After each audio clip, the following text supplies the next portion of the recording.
Alors dessin technique du benn trait du ñaar du ñett du ñeent c'est un ensemble de traits lu ci nekk ak ay caractéristiques am da nga ciy gis ay traits continus forts ay traits interrompus ay traits fins ay hachures ay cotation dimensionnelle comme cotation géométrique da nga ciy gis ay textes da nga ciy gis ay éléments yu bari bu ci nekk ak lu muy représenter ci dessin bi pour ñu mën ko dessiner correctement bu ci nekk ñu dessiner ko fan ka war a dessiner buñ ko soxlaa activer ko buñ ko soxlaawul désactiver ko il faut ñu teel a comprendre naka la ñuy organiser éléments yooyu nekk ci dessin bi moo tax tey cours bi dafay wax ci li ñuy tuddee calque benn élément la boo xamante ne daf ñuy permettre ñu mën a gérer lépp li nga xamante ne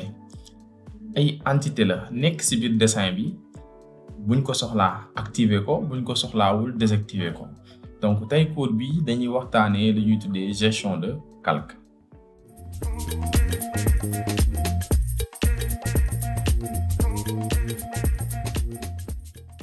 salaamaaleykum tey ci gestion de calque la ñuy waxtaanee bu ñu jëlee suñu dessin bi par exemple dañuy gis ne am na ay codes d'encombrement am na ay codes de position boo xam ne moom mooy positionner axe trou bi am na ay hachures am na trait d'axe am na ay traits continus forts pour ñu dessiner ko il faut ñu gérer calque yi nga xamante ne moom la ñuy jox ay attributs trait bu ci nekk wala élément de dessin bu ci nekk dañ koy jox calque pour ñu def ko nag comme ni ma leen ko waxee woon mun nañ ko def ci deux façons possibles premièrement mun nañ utiliser barre de commande pour woo fonction bi wala ñu wër fonction outil bi fan la nekk bu dee calque la dañuy ñëw ci groupe d'outils ci onglet début ñëw ci groupe d'outils calque ci groupe d'outils calque am na fu ñu def propriété de calque su fekkente ne gisoo ko bu la neexee mun nga taper directement ci commande bi calque boo tapé calque AutoCAD daf lay indil calque nga double cliquer ko moo indil la fenêtre contextuelle gestionnaire de calque ci fenêtre contextuelle bi dañ ciy gis trois parties fi ci njëkk mooy fi ñuy permettre ñu mën a ajouter wala ñu supprimer wala ñu gérer ay calque feneen fi mooy turu calque yi ak propriété wu calque yi instant bi benn calque moo fi nekk te moom mooy calque 0 calque 0 nag benn calque par défaut la boo xamante ne AutoCAD daf koy installer ngir nga mën a dessiner donc su may créer calque damay ñëw fii ma cliquer sur nouveau calque ma renommer ko damay créer calque boo xam dafay tudd trait continu fort créer waat beneen calque bu tudd trait d'axe moom mooy trait mixte à un tiret créer waat beneen calque bu tudd hachure créer waat beneen calque bu tudd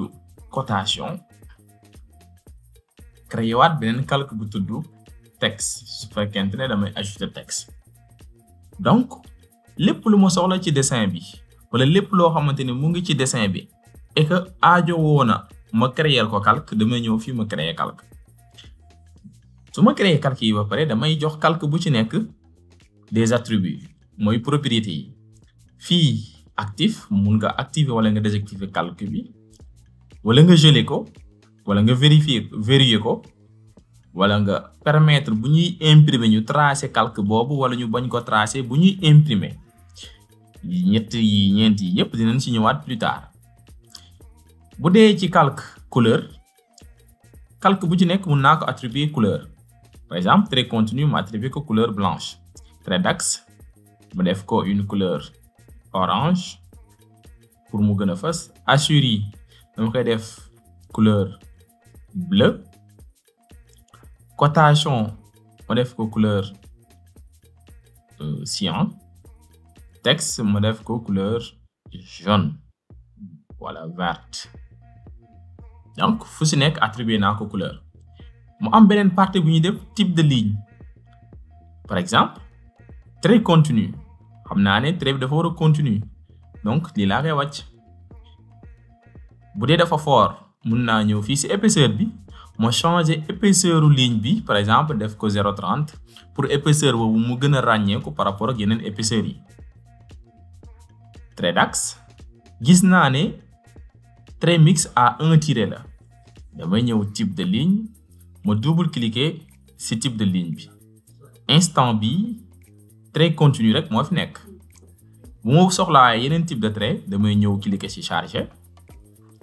ma wër ci trait yi ban mooy trait d'axe wala trait mixte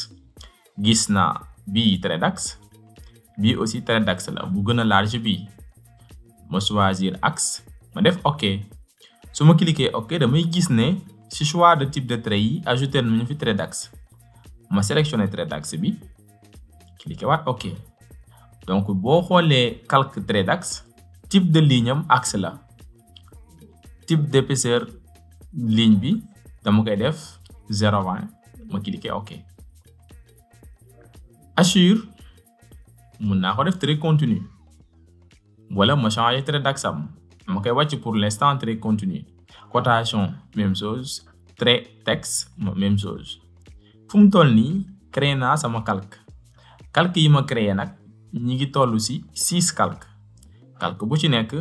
jox naa ko ay propriétés yu ma ko attribué couleur type de trait ak épaisseur su ma paree damay fermer gestionnaire de calque lii mooy première étape bi may def laataa mooy commencer dessin calque yi ma créé nag su ma ñëwee ci onglet début groupe d'outils calque dinaa fa gis ci liste déroulante bi calque yi ma jot a créé ba pare balaa may dessiner damay ñëw fii ma cliquer calque bi nga xamante ne li ma bëgg a dessiner fa la nekk par exemple dama bëgg a dessiner sama contour bi damay ñëw fii ci liste déroulante bi ma cliquer trait continu fort ma commencer choisir outil polyligne pour dessiner maintenant contour bi dina ñëw ci kaname ci naka la ñuy def ba dessiner ko